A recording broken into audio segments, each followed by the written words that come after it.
Chers lecteurs de réalité, مرحبا بكم مرة أخرى.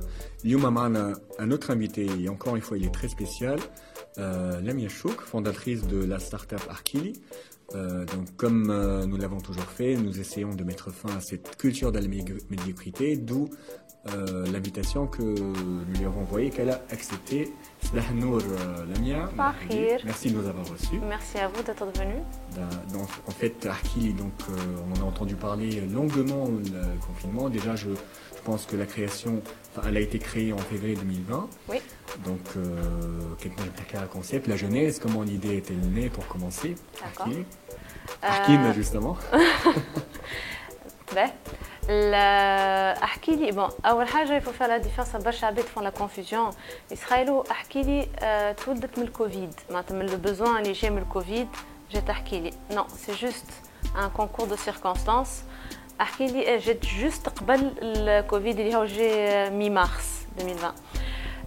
Arkili تولدت d'une idée et d'une expérience que j'ai vécue. C'est tout simplement des crises d'angoisse, anxiété et la nécessité, le besoin de parler à quelqu'un.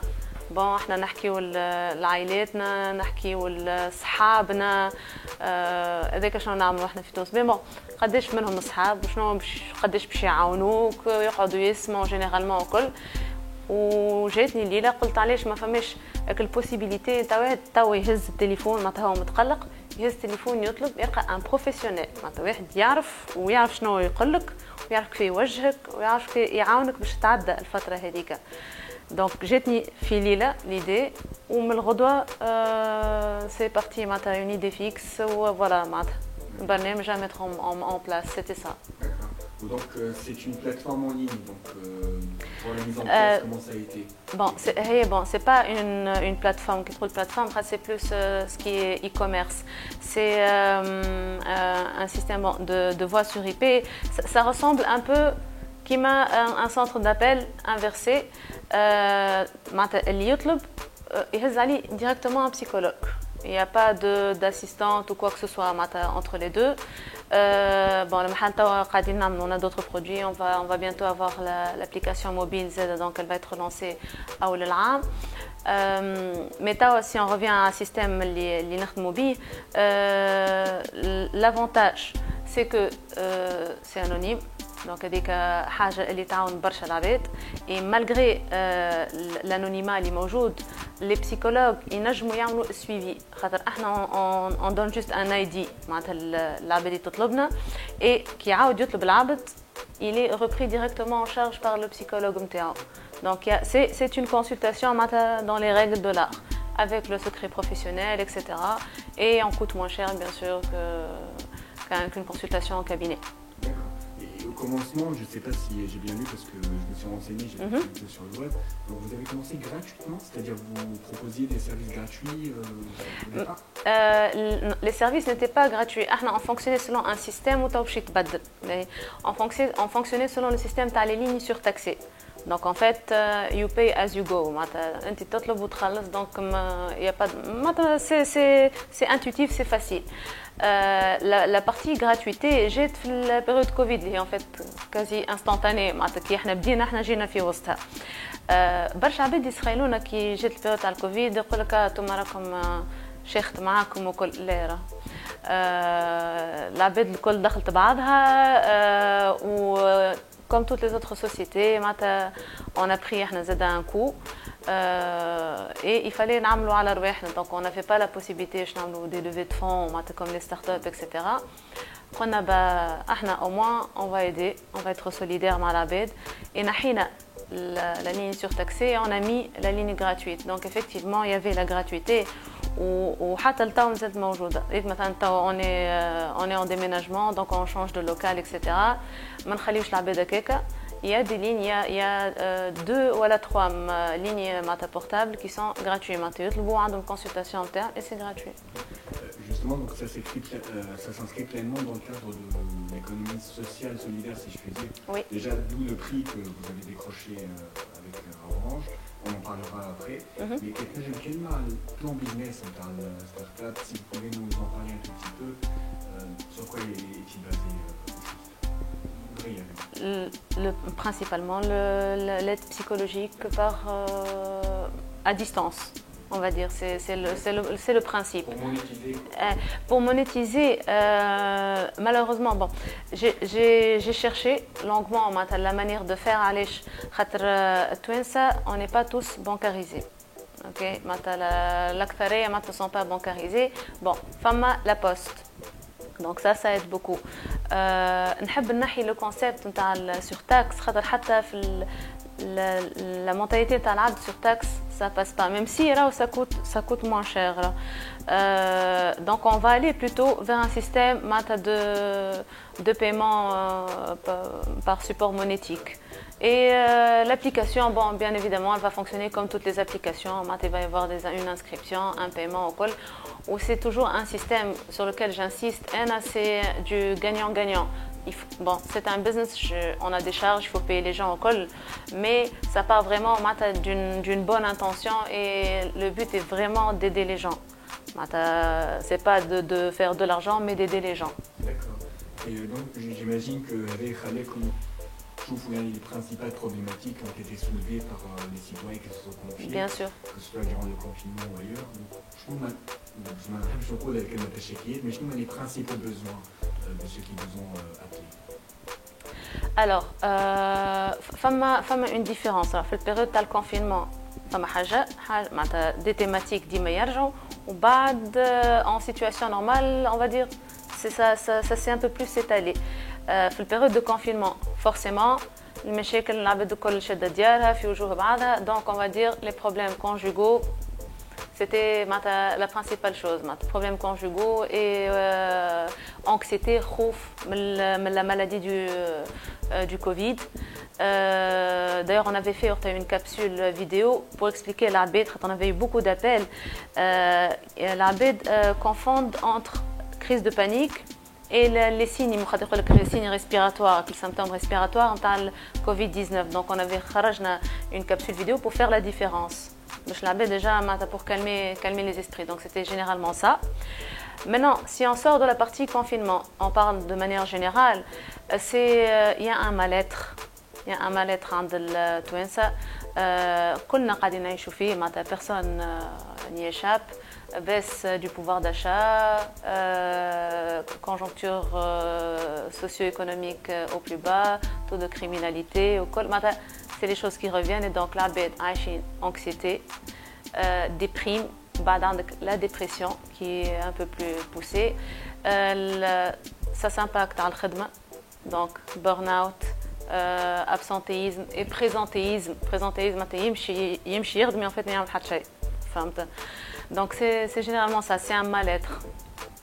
Je vois l'économie sociale solidaire. Déjà, c'est le domaine pour lequel est-ce que le secteur il est assez développé? Est-ce que là je veux vraiment l'économie sociale solidaire l'économie sociale solidaire, ça regroupe plusieurs thématiques. Tout ce qui est environnemental, etc. C'est l'économie sociale solidaire.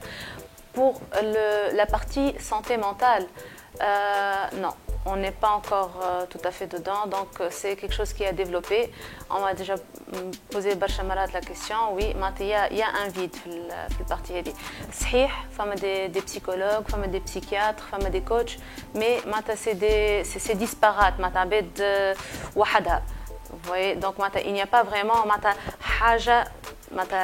une société, on va dire, une entreprise ou des entreprises qui fonctionnent dans le sens de l'économie sociale et solidaire. Du moins, pas à ma conscience. Je ne suis pas au courant. Donc je pense que non. D'accord. Bon. Je vais revenir dans le parcours en tant que femme entrepreneur. Quelles ont été les principales difficultés pour le lancement d'Arkili? Pour commencer avec ça, après tout. J'imagine Barcha. Barcha, oui. J'ai eu des difficultés aussi. Et ça, avant Arkili, qu'est-ce que vous faisiez? Voilà, justement. Voilà. Donc, je ne suis pas. Donc, j'étais employée. Quand dans le secteur bancaire. Et en même temps, dit le projet, la mise en place, donc c'était la fin de 2019. Mais donc j'ai commencé par avoir des problèmes. Bien sûr, tout ce qui est administratif, des lignes sur taxi, donc ça passe par un cahier des charges, par l'instance nationale des télécommunications, etc. Beaucoup de paperasserie, c'était assez compliqué à obtenir, mais on l'a eu. Donc c'était la difficulté de pouvoir gérer le hashtag. À la fois j'ai un travail et j'ai un projet à mettre en place. J'ai postulé, je postule différents concours et j'ai postulé entre autres le Poésam national. Et c'est, on va dire, le déclic que j'ai mal le Poésam national. Malheureusement, j'ai été licenciée parce que je donnais le mauvais exemple, il paraît. Donc,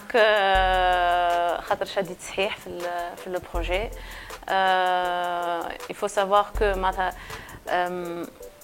حاجه معناتها واحد يبدا باسيوني بها كي لانيم زايد راه معناتها باش يشد فيها معناتها il fallait aller aussi bien contre vents et marées معناتها de manière institutionnelle, la problématique de les levées de fonds, le financement, comment installer, que installer, quoi, quel système. Je ne suis pas non plus une pro de télécommunications. J'ai appris sur le tas que personnel, la famille. La famille, tu es payé, ça va, tu es salarié, tu fais quoi là pour te lancer dans حاجه ما نعرفش عليك وين باش توفى فيها فهمت معناتها عندك امك وبوك معناتها كل يوم كي تمتخاك بالحكايه هذه وانت تقول لي انا نعرف روحي je suis sûre ما je vais y arriver الحمد لله. C'est vraiment la prise de risque à 100%, ouais, 100% prise de risque sincèrement معناتها لازم واحد يخرج من الزون دو كونفور نتاعو sinon qui ne tente rien à rien من الاخر. Et le prix, je rappelle, là, je l'ai noté pour le Jobicam, donc c'est le prix de l'entrepreneur social en Afrique et au Moyen-Orient, oui. Ce n'est pas rien. Est-ce que j'imagine que ça a quand même boosté d'une certaine façon la start-up, ça a ouvert comme les investisseurs intéressés sur ce plan-là, qui étaient basés dans les problématiques de financement. Donc, donc le prix Poésam national ou le prix international. Donc déjà, le national, donc on avait gagné le deuxième prix. Donc on a commencé à avoir une couverture médiatique, donc l'arbitre détestement concrètement. Enfin, tout ce qu'on utilise c'est la page Facebook. On n'a pas eu le temps de communiquer puisque j'ai le Covid, on n'a pas eu le temps de communiquer sur ça. Donc et donc forcément donc ça ramène des gens intéressés, que ce soit en termes d'investisseurs ou de clients. Des entreprises clients, des gens, les particuliers. Oui. Même des entreprises.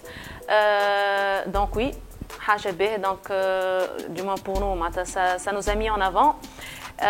Et après, bon, le prix international, c'est another step. On est passé à un autre niveau. Et là, ça va être, on a attiré l'attention de beaucoup plus de monde, de beaucoup plus d'investisseurs. Et Flat Six Lab, bon, je ne sais pas si vous connaissez, c'est un accélérateur qui est très connu, qui fonctionne beaucoup sur la zone MENA. Tadit, donc par le système, j'ai passé les sélections au col et j'ai été prise. Donc actuellement, Inch'Allah, on va entrer le 7e cycle. Mais voilà, les investisseurs sont intéressés, les gens sont intéressés. Effectivement, ça nous a beaucoup aidé et il faut savoir que le prix j'ai un accompagnement. Donc voilà, donc il y a un point de vue commercial, point de vue, je dis n'importe quoi, marketing, etc. Donc il y a de l'accompagnement pour aider la start-up à être sur les rails. D'accord. Avant de finir, les perspectives pour Arkili, qu'est-ce qui est envisagé à court et moyen terme? À court et à moyen terme. Et à long terme, si c'est possible. Oui, à court et à moyen terme, donc déjà on va switcher le système, donc il n'y aura plus de surtaxe. Ça va faire gagner donc de l'argent l'AB, donc ça va diminuer le prix donc, de la consultation. Ça va être plus facile, donc il va y avoir un système beaucoup plus facile pour faire la consultation. On vise également le marché B2B, qui est des entreprises, oui. Donc on a de plus en plus d'entreprises qui calment, ils ont des cellules d'écoute psychologique. D'accord. Il y a des entreprises, bien sûr, qui tournent, mais des secteurs d'activité précis, peut-être des métiers stressants Non. Bon, l'Arlabé est généralement dans l'industriel, là où il y a le plus de gens. Donc forcément, il y a le plus de problèmes, conflits, etc. Mais on a eu de tout. Il y a eu des banques, il y a eu le secteur industriel. On a eu un peu de tout. Donc on va essayer de pénétrer le marché B2B, améliorer notre assise sur le B2C avec l'application mobile. Donc on va voir ça donc début février, mi-janvier pardon, mi-janvier. Voilà, donc pour l'instant c'est ça. Bien s'installer au niveau Tunisie et on projette bien sûr le niveau international. Ça c'est une chose sûre et certaine pour le moyen terme. C'est encore à l'étude, j'imagine. Le business plan موجود en tout cas. Dans ce cas, on va essayer de finir comme on l'a dit avec une belle note positive. Même si l'ami en tant que femme entrepreneur, en tant que Tounseyer, vu le contexte plutôt morose ou fin d'année, au début d'année, Inch'Allah, justement un message positif que vous pouvez adresser à nos lecteurs ou nos compatriotes en général. On va dire que la situation est bien malgré nous. Il faut éviter, on va dire que la meilleure manière de prendre les choses, c'est de les prendre comme elles sont. C'est comment tu réagis à la situation. Elle est ce qu'elle est, elle ne changera pas la situation. Mais il vaut mieux donc faire un travail sur soi. Et c'est comme ça que il se porte mieux. Donc j'encourage à prendre du recul. Je sais, c'est difficile, tout est difficile actuellement, mais prenez un peu plus de recul. Essayez de voir le monde autrement, ça aide beaucoup, l'anxiété. Et tout est temporaire, que ce soit la maladie, le Covid, etc., ou la situation conjoncturelle, tout passe, rien n'est éternel. Au prototype, Inch'Allah, 2021 est meilleur que 2020 et je souhaite beaucoup de succès ou beaucoup de bonnes choses. On vous remercie. Merci à vous, c'était un plaisir. Inch'Allah, on vous verra dans d'autres occasions spéciales aussi. C'est une fierté, comme on l'a dit pour tous, de voir des startups comme ça. Une très bonne année 2021. Merci à vous aussi. Aïchik.